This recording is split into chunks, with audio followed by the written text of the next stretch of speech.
Hello friends, welcome to my channel V commerce academy, जिथे मी वंदना तुम्हाला शिकवणार आहे अकाउंट हा विषय अत्यंत सोप्या पद्धतीने। मुलांना सध्या आपण फायनान्शियल अकाउंटिंगचे काही इम्पॉर्टंट MCQ डिस्कस करत आहोत। तर याच्यामध्ये आज आपण इश्यू ऑफ शेअर्सचे काही इम्पॉर्टंट MCQ डिस्कस करणार आहोत। तर व्हिडिओला सुरुवात करण्याआधी तुम्ही जर चॅनलला नवीन असाल तर चॅनलला सबस्क्राइब करा आणि आजचा व्हिडिओ तुम्हाला कसा वाटला हे देखील कळवा। तर आजच्या व्हिडिओचा फर्स्ट प्रश्न आहे, the balance of share forfeiture account is transferred to dash account after reissue of this. Issue of शेअर्सशी रिलेटेड हे प्रश्न MCQ क्वेश्चन आहे। तर याच्यामध्ये ज्या वेळेस आपण शेअर फॉरफिचर केलेले, जर समजा कंपनीने शेअर फॉरफिचर केले, त्याच्यानंतर शेअर फॉरफिचर केल्यानंतर जर समजा फॉरफिचर अकाउंटवर काही पैसे उरले तर ते कुठे ट्रान्सफर होतात हे विचारलं। जर समजा कंपनीने एका भागधारकाचे X या भागधारकाचे 100 शेअर फॉरफिचर केले, ठीक आहे। 100 मधले त्याने 60 रुपये भरलेले होते। 60 रुपये भरलेले होते तर कंपनी आधी फॉरफिचरची एंट्री काय होते, शेअर कॅपिटल अकाउंट डेबिट, ठीक आहे, to share forfeiture account to unpaid call account, ठीक आहे। अनपेड कॉल किती आहे, त्याने 100 रुपये 40 रुपये दिले नाही, ठीक आहे।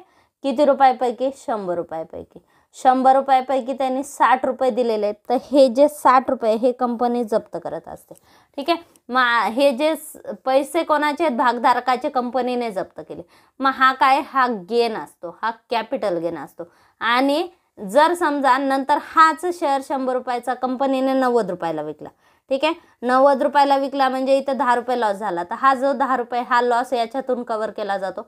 मग इथून 10 रुपये मायनस केले जातील, ठीक आहे, उरले किती, 50 रुपये। मग हे जे 50 रुपये कॅपिटल शेअर फॉरफिचरचं बॅलन्स आहे ते कोणत्या अकाउंटला ट्रान्सफर होणार सांगितलं। आता शेअर फॉरफिचर अकाउंट हे काय, हे हा एक कॅपिटल गेन आहे, ठीक आहे। कॅपिटल गेन आहे म्हणजे आपण भागधारकाचे भाग तर जप्त केले, त्याचे भाग कॅन्सल केले पण पैसे परत केले नाही, म्हणजे भागधारकाच्या मालकीचे पैसे होते आता कंपनीने घेतले ते, ठीक आहे। म्हणजे तो कंपनीचा कॅपिटल गेन आणि कॅपिटल गेन ट्रान्सफर होतो कॅपिटल रिझर्वला, ठीक आहे। Then B is a correct answer. The balance of share forfeiture account is transferred to dash account after reissue of this share.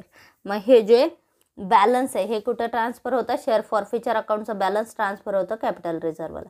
त्यानंतर next, premium received on issue of shares is shown to. आता या ठिकाणी जर समजा premium received झालेला, शेअर्सचा premium मिळाला, किती रुपयाचा शेअर आहे, 10 रुपयाचा शेअर आहे, विकताना कंपनीने 12 रुपयाला विकला, ठीक आहे, 2 रुपये प्रीमियम आहे। 10 रुपयाचा शेअर आहे, कंपनीने 12 रुपयाला विकला, ठीक आहे, 2 रुपये कंपनीने जास्तीचे घेतले भागधारकाकडून, मग यालाच काय म्हणायचं, याला म्हणायचं प्रीमियम, ठीक आहे। मग हे जे 2 रुपये प्रीमियम मिळालेलं आहे हे कुठे दाखवतात हे विचारलं। Premium received on issue of shares is shown to dash. मग या ठिकाणी 2 रुपये जास्तीचे मिळाले म्हणजे आपला फायदा आहे, गेन आहे, ठीक आहे। मग काय होणार, debit expenses and losses, credit income and gain, मग हे क्रेडिट होणार। मग कुठे क्रेडिट होणार, हा गेन कोणता आहे, कॅपिटल गेन आहे, कॅपिटल गेन आहे, त्यामुळे तो कुठे येणार, liability side of balance sheet, ठीक आहे। मग हा जो premium received on issue of shares आहे तर हे कुठे दाखवलं जाणार, लायबिलिटी साइडला बॅलन्स शीटच्या, कारण हा आपला कॅपिटल गेन आहे, ठीक आहे। Then is a correct answer. त्यानंतर next question, share holder get dash on shares. Share होल्डरला शेअर्सवर काय दिलं जातं, शेअर होल्डर म्हणजे काय, भागधारक। ज्या लोकांनी कंपनीच्या भागभांडवलामध्ये पैसे गुंतवलेत त्यांना काय म्हणतात, शेअर होल्डर किंवा भागधारक। आणि त्यांनी भागामध्ये जे पैसे गुंतवले त्याबद्दल कंपनीच्या नफ्यामध्ये त्यांना हिस्सा दिला जातो आणि तो हिस्सा त्यालाच काय म्हणतात, डिव्हिडंड। कंपनीच्या नफ्यातला जो भाग भागधारकांना दिला जातो त्याला म्हणतात डिव्हिडंड, ओके, लाभांश। त्यानंतर नेक्स्ट क्वेश्चन आहे, the document inviting to subscribe the shares of a company is. ज्या वेळेस आपण कंपनीने भागांची विक्री करण्याचा निर्णय घेतलेला आणि कंपनीला लोकांना इन्व्हाइट करायचंय कशासाठी, शेअर्स खरेदी करण्यासाठी, कंपनीला जो डॉक्युमेंट इश्यू करावा लागतो त्याला म्हणतात प्रॉस्पेक्चस। प्रॉस्पेक्चस म्हणजे काय, माहितीपत्रक। ज्यावेळेस कंपनीला भागाची विक्री करायची असते त्यावेळेस कंपनी प्रॉस्पेक्चस विक्री करते, इश्यू करते आणि त्याच्या साहाय्याने भाग खरेदीसाठी लोकांना इन्व्हाइट करत असते. ठीक आहे, मग त्याला काय म्हणतात? प्रॉस्पेक्चस म्हणतात. मेमोरेंडम ऑफ असोसिएशन म्हणजे कंपनीचे घटनापत्रक, आर्टिकल ऑफ असोसिएशन म्हणजे कंपनीची नियमावली, आणि शेअर सर्टिफिकेट म्हणजे भागधारकांनी भाग खरेदी केल्याचं जे प्रमाणपत्र दिलं जातं, भाग प्रमाणपत्र, याला काय म्हणतात? शेअर सर्टिफिकेट म्हणतात. ठीक आहे, इथं काय विचारलं? The document inviting to subscribe the shares of a company is, त्याला काय म्हणतात? प्रॉस्पेक्चस. त्यानंतर नेक्स्ट क्वेश्चन आहे, as per SEBI guidelines minimum amount payable on share application should be of dash of nominal value of share. ठीक आहे, as per SEBI guidelines. आता भागांची विक्री करताना कंपनीला सेबीच्या गाईडलाईन फॉलो कराव्या लागतात. ठीक आहे, security exchange board of India, SEBI म्हणजे काय? Security exchange board of India, सेबीच्या गाईडलाईन्स भागाची विक्री करताना प्रत्येक कंपनीला फॉलो कराव्या लागतात. आणि त्या गाईडलाईन्सनुसार मिनिमम अमाऊंट पेबल, भागांची शेअर ॲप्लिकेशनसोबत मिनिमम जी अमाऊंट मागवली जाते तर ती मिनिमम अमाऊंट किती आहे हे विचारले. ऑप्शन दिले 10%, 15%, 2% आणि 5%. ठीक आहे, तर सेबीच्या गाईडलाईन्सनुसार ज्यावेळेस शेअर ॲप्लिकेशन मनी मागवली जाते ती ॲटलिस्ट 5% असली पाहिजे भागाच्या नॉमिनल व्हॅल्यूच्या. ओके, भागाच्या दर्शनी किमतीच्या 5% रक्कम शेअर ॲप्लिकेशन म्हणून मागवली जाते. ठीक आहे, त्यानंतर नेक्स्ट क्वेश्चन आहे, when shares are forfeited the share capital account is, share or forfeited, share भाग जप्त केले. ठीक आहे, इथे मी एंट्री सांगितले भाग जप्तीची तुम्हाला. Share capital account debit to share forfeiture account to unpaid call account, ही झाली फॉरफिचरची एंट्री. शेअर आता इथे काय विचारले? When shares are forfeited share capital account is, share capital account काय होतं? डेबिट होतं. ठीक आहे, share capital account is debited. Then B is a correct answer. त्यानंतर the liability of share holder in joint stock company is, joint stock company म्हणजेच कंपनीमध्ये भागधारकांची जबाबदारी कशी असते? कंपनीमध्ये भागधारकांची जबाबदारी ही त्यांनी खरेदी केलेल्या भागाच्या दर्शनी किमती इतकी मर्यादित असते. ठीक आहे, मग याला लिमिटेड म्हणतात. ठीक आहे, the liability of share holder in joint stock company is limited. Then B is correct answer. त्यानंतर आहे next question, the share capital which a company is authorise to issue by its memorandum of association is, share capital which a company is authorise, कंपनीला जेवढे भाग भांडवल issue करण्याची authority असते. ठीक आहे, by its memorandum of association, घटनापत्रकामध्ये दिल्याप्रमाणे, घटनापत्रकाच्या भांडवल कलमामध्ये जे भांडवल नोंदवलेले, घटनापत्रकामध्ये जे भाग भांडवल नोंदवलेले. ठीक आहे, तर या भाग भांडवलाला काय म्हणतात? याला नोंदवलेलं भाग भांडवल म्हणतात किंवा ऑथराइज कॅपिटल म्हणतात. ठीक आहे, कंपनीच्या घटनापत्रकात नोंदवलेले भाग भांडवल म्हणजेच ऑथराइज कॅपिटल. मग ऑप्शन काय दिले? नॉमिनल कॅपिटल, ऑथराइज कॅपिटल म्हणजेच अधिकृत भाग भांडवल. ठीक आहे, बी दिले issued capital, C paid up capital, D reserve capital. ठीक आहे, मी महावितरणच्या वेळेस बरेचसे व्हिडिओ ऑन बोर्ड तुम्हाला घेतलेले होते. याच्यामध्ये टाइप्स ऑफ शेअर कॅपिटल हा देखील एक महत्त्वाचा व्हिडिओ मी अपलोड केला होता, ज्याच्यामध्ये तुमचे ऑथराइज कॅपिटल म्हणजे काय, issued capital, reserve capital, paid up capital म्हणजे काय, ह्या सगळ्या कन्सेप्ट क्लिअर होणार आहेत. तो व्हिडिओ अत्यंत महत्त्वाचा आहे कारण टाइप्स ऑफ कॅपिटलवर तुम्हाला एकतरी प्रश्न विचारला जातो. त्यामुळे हा पॉईंट अत्यंत महत्त्वाचा आहे. हा पॉईंट तुम्ही क्लिअर करून घ्या. माझ्या प्लेलिस्टला जाऊन तुम्ही बघू शकता किंवा डिस्क्रिप्शन बॉक्समध्ये देखील मी याची लिंक देते, तर तुम्ही तिथे जाऊन बघू शकता. Types of capital, types of share capital company लॉमध्ये अत्यंत महत्त्वाचा व्हिडिओ आहे, तर तो तुम्ही बघू शकता. त्याच्यामध्ये तुमचे हे सगळे पॉईंट कव्हर होणार. इथे प्रश्न काय विचारला? The share capital which a company authorise to issue by its memorandum of association, कंपनीच्या घटनापत्रकाप्रमाणे जे कंपनीचं भाग भांडवल इश्यू करण्याचा अधिकार कंपनीला असतो तर त्याला अधिकृत भाग भांडवल म्हणतात, म्हणजेच नॉमिनल कॅपिटल किंवा authorise capital. Then is correct answer. आणि त्यानंतर नेक्स्ट क्वेश्चन आहे, the unpaid amount of allotment and calls made be transferred to dash account, the unpaid amount of calls on allotment or call, अलॉटमेंटचे आणि कॉल्सचे जे call आपल्याला मिळाले नाहीत, जे अनपेड आहेत. ठीक आहे, अनपेड आहेत, मग ते कोणत्या अकाउंटला ट्रान्सफर होतात हे विचारलं आहे. ते कुठे ट्रान्सफर होतात? Calls in arrear. Calls in arrears म्हणजे न मिळालेले भाग भांडवल. ठीक आहे, जे कॉल्स थकबाकी आहेत, ॲरियर्स आहेत, त्यांना कॉल्स इन ॲरियर्स म्हणतात. आणि unpaid amount of allotment and calls, जे भाग भांडवलामधले जे आपण अलॉटमेंट मागवलेत, कॉल्स मागवलेत, त्यातले जे पैसे मिळाले नाहीत याला कॉल्स इन ॲरियर्स म्हणतात. ठीक आहे, then C is a correct answer. त्यानंतर आहे कॉल्स इन ॲडव्हान्स, म्हणजे भागधारकांनी ॲडव्हान्समध्ये पैसे पाठवले असतील ते कॉल्स, म्हणजे आपण जे भागाचे इन्स्टॉलमेंट वेगवेगळ्या इन्स्टॉलमेंटमध्ये आपण मागवलेले आहेत त्याला काय म्हणतात, कॉल्स किंवा अलॉटमेंट. भांडवलाची पहिली इन्स्टॉलमेंट काय असते, ॲप्लिकेशन, दुसरे अलॉटमेंट, त्यानंतर फर्स्ट कॉल, फायनल कॉल. त्यानंतर आहे there must be provision in dash for forfeiture of shares. जर समजा कंपनीला भाग जप्त करायचे, जर समजा कंपनीला भागांची जप्ती करायची तर त्यासाठी कंपनीच्या नियमावलीत तरतूद असली पाहिजे. ठीक आहे, मग आर्टिकल ऑफ असोसिएशन म्हणजे काय, नियमावली.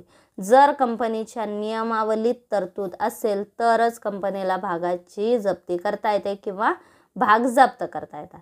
ठीक आहे, then is a correct answer article of association. Memorandum of association म्हणजे घटनापत्रक, प्रॉस्पेक्टस म्हणजे माहितीपत्रक.